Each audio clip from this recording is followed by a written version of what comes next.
följ oss på @crimesweden på Insta och TikTok, på Snap @crimeswe för exklusiv info och osensurerat material.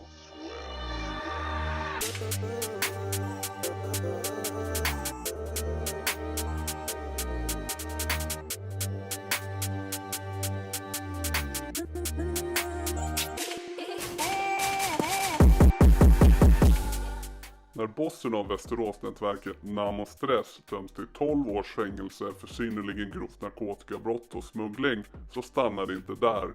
I samma veva misstänks Ali från Västeråsnätverket som ska vara ansvarig för marknaden i Västerås. Han åtalades och även fälldes för grovt narkotikabrott och även narkotikabrott. Påföljden för detta blir 3 års fängelse för Ali. När man gjorde husrannsakan hemma hos Ali så hittade man förutom steroider i en plastpåse även tramadol och hasch i hans jackficka.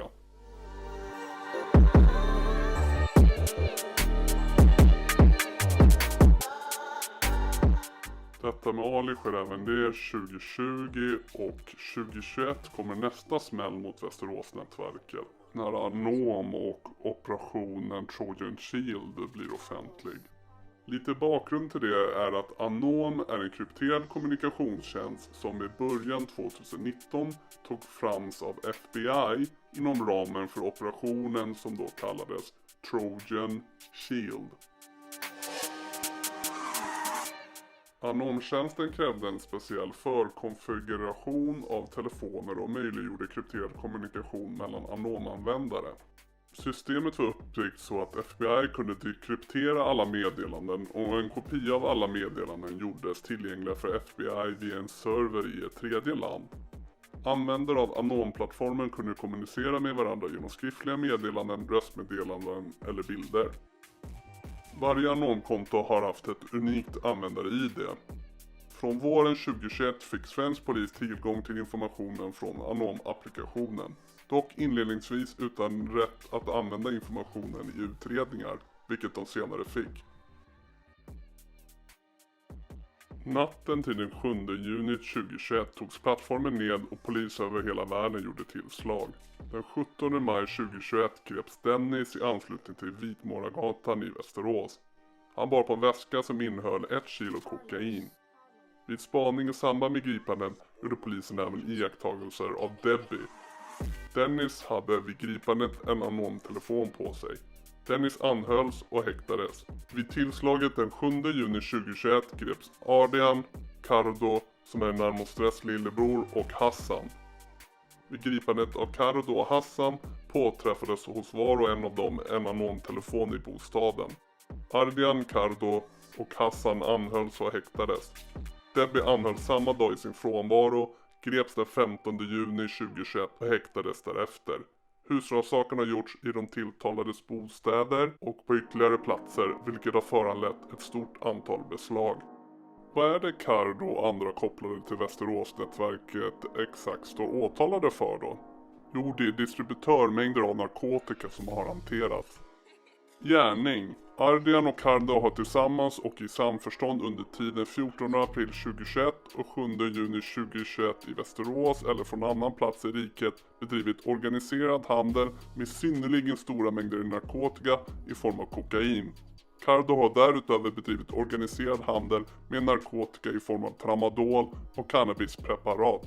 Dennis under tiden 17 april 2021, 19 maj 2021 och Hassan under tiden 5-7 juni 2021 har på uppdrag av Ardian och Cardo och gemensamt i samförstånd med dem tagit emot och hanterat narkotika. Debbie har under tiden 17 april 2021 till 5 juni 2021 transporterat kokain. Narkotikan har inte varit avsedd för eget bruk och all hantering har skett uppsåtligen, olovligen och i vinst- och överlåtelsesyfte. Det har därvid begått följande narkotikabrott som led i verksamhet som utövas i organiserad form i syfte att i stor omfattning bedriva handel med narkotika i stora eller synnerligen stora mängder narkotika. Brott A avseende Cardo, 20 000 tramadoltabletter. Cardo har under tiden 14-15 april 2021 i överlåtelsesyfte förvärvat 20 000 tramadoltabletter 150 mg som är narkotika för 160 000 kronor. Narkotikan levererades till Skidåkargatan i Västerås den 15 april 2021. Brott B avseende Cardo, Ardian, Dennis och Debbie. 1 kilo kokain. Cardo och Ardian har under tiden 16 till 17 april 2021 i överlåtelsesyfte förvärvat 1 kilo kokain för 420 000 kronor som transporteras av Debbie till Västerås och som där tagits emot av Dennis på Örnvägen eller i närheten av Örnvägen i Västerås den 17 april 2021. Vid tillfället har Dennis och Debbie också befordrat vederlag för narkotikan.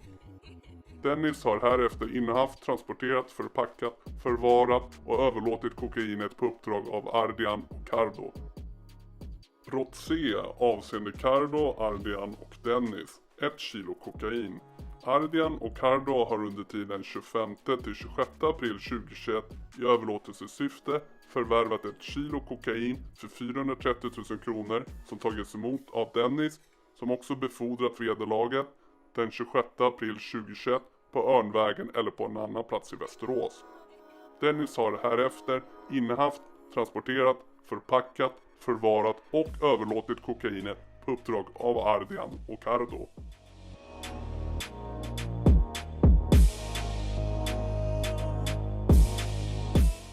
Brott D avseende Cardo, Ardian, Dennis och Debbie. 1 kilo kokain. Cardo och Ardian har under 18 till 19 maj 2021 i överlåtelsesyfte förvärvat 1500 gram kokain för 430 000 kronor som transporteras av Debbie till Dennis som tagit emot partiet den 19 maj 2021 på Vitmåragatan i Västerås. Dennis och Debbie har också befordrat vederlaget för narkotikan. Dennis har härefter innehaft kokainet intill dess han greps av polis och narkotikan togs i beslag. Syftet var att Dennis även skulle transportera, förpacka, förvara och överlåta kokainet. Brott E avseende Cardo. 10 kilo hasch. Cardo har under tiden 17 till 21 maj 2021 i överlåtelsesyfte förvärvat 10 kilo hasch som är narkotika för 540 000 kronor. Narkotikan levererades till Liegatan i Västerås den 21 maj 2021. Brott F avseende Cardo. 10 kilo marijuana. Cardo har under tiden 24 till 29 maj 2021 i överlåtelsesyfte förvärvat 10 kilo marijuana som är narkotika för 560 000 kronor. Narkotikan levererades till Liegatan i Västerås den 29 maj 2021. Brott G avseende Cardo, Ardian, Hassan och Debbie.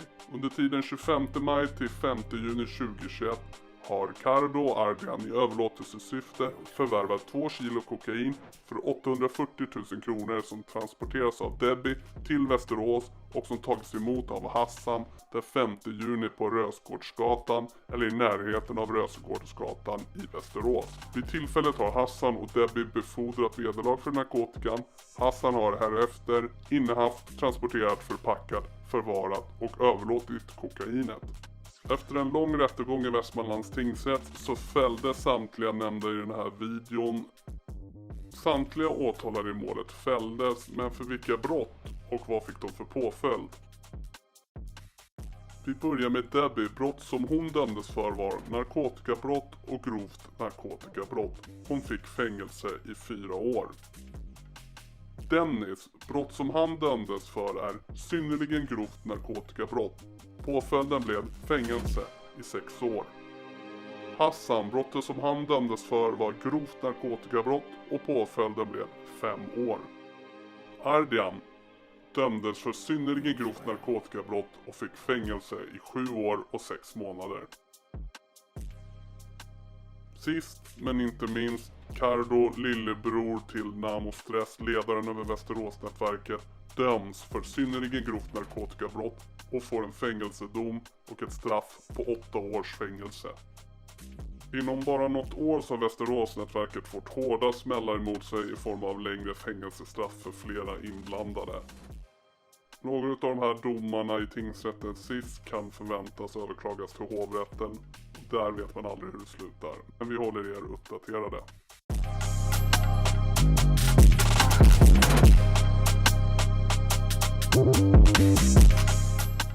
dina mer videos och oftare stötta oss då genom att trycka gilla på alla videos samt prenumerera på kanalen. Det hjälper oss mycket.